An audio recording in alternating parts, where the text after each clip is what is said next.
Okay. Quickly, so we know that before you go, we know that Ken Ofori-Atta is, written to the OSP indicating that he would be able to attend to his invitation somewhere in May.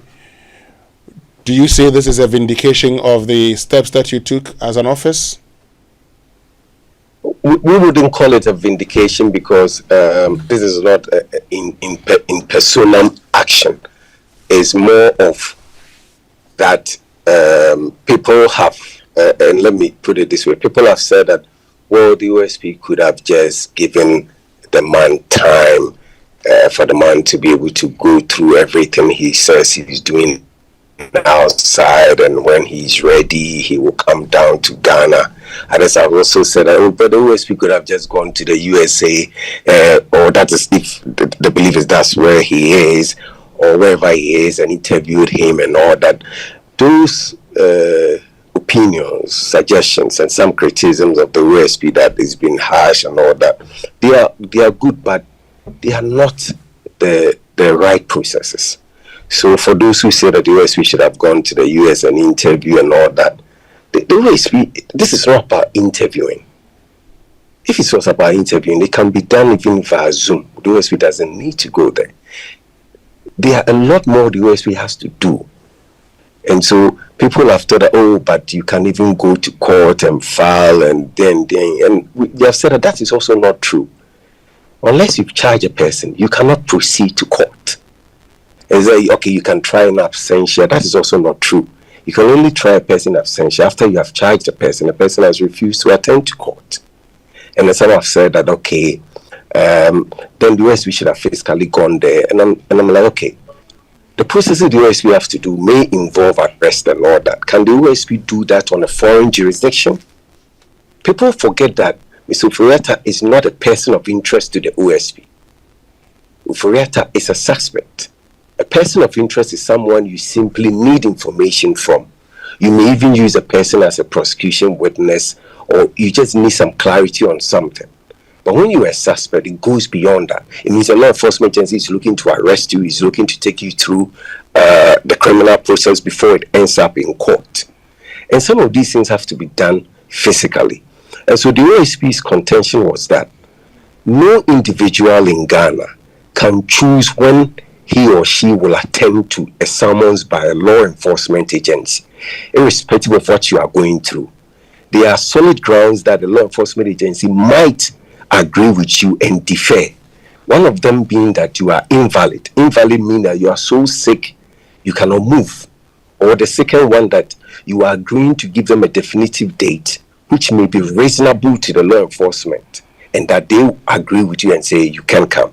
The point we are making is that Mr. Ofori-Atta had not made any of these processes we've talked about known to us, or had not agreed, and that we were not going to sit down indefinitely. How about if he comes in December? How about if he comes next year?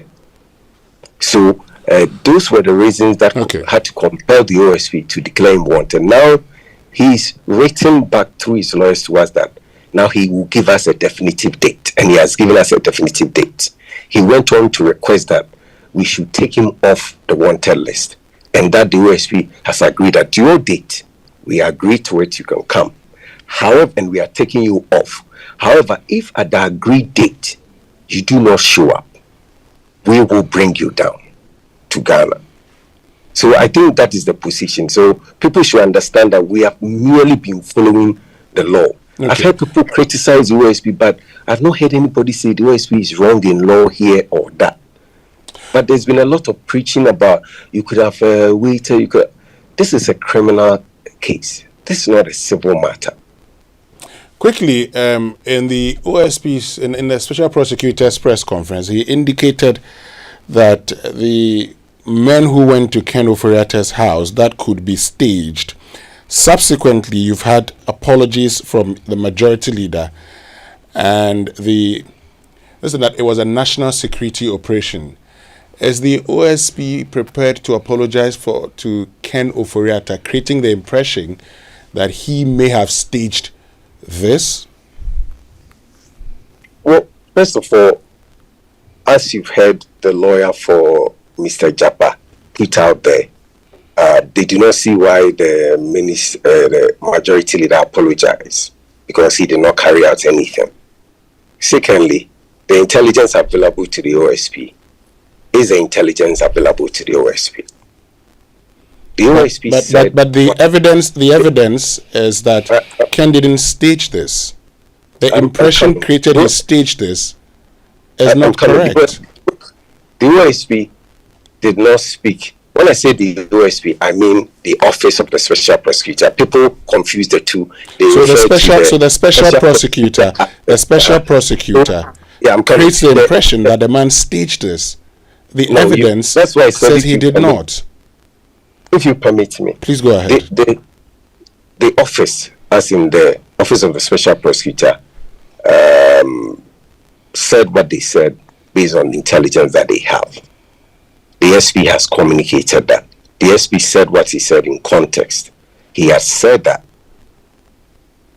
the accusations by Mr. Ofori-Atta's household and by persons who are very sympathetic to Mr. Ofori-Atta, that it was the OSP. In fact, the Herald newspaper quotes the wife of Mr. Ofori-Atta saying that those who came there said they are from the OSP.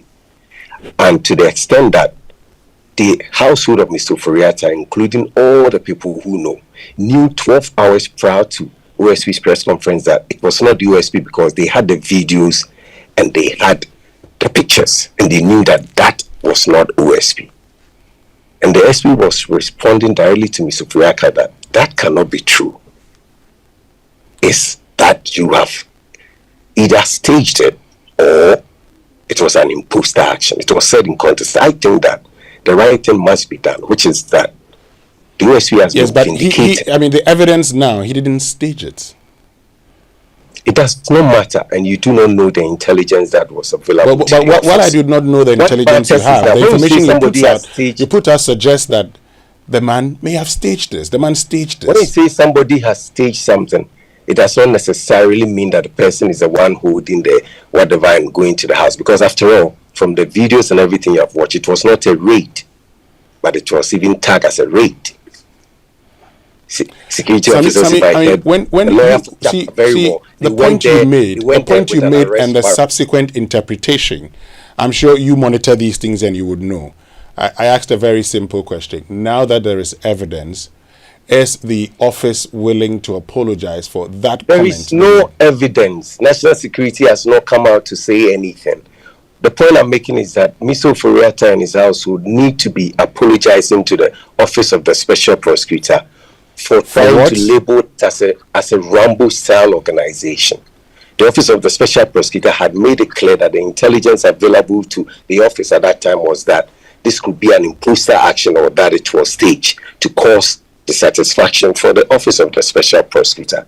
I think that there's more time. Let's wait for things to unfold. Okay. But demand for an apology, as if the SP had said something that was untoward. He has said that you are aware the office did not do that. All right. It's that somebody just was. So, for instance, if your household said that the people said it was OSP, then you see that it was an imposter action, or that you staged it. It doesn't mean that the OSP has committed, I don't know how to call it, any offense that it has to apologize. I think that the good thing about the OSP, and Ghanaians must appreciate, is that we perhaps are the only law enforcement agency that Parliament deliberately put direct accountability in our laws. So when people find the OSP hold presses or talk, Sammy, I think that we just likes talking. Okay. If I could just wrap up. In 30 seconds, because our time is up. In 30 seconds. Oh, I'm just saying that the OSP is one of the few law enforcement agencies that direct accountability has been built into its law. So when you find the OSP hold presses or talk, it's not because they just want to talk. It's because the law requires that they make themselves very available to Ghanaians and carry on Ghanaians with the work that they do. Thank you. Thank you very much, Sammy Darko, who is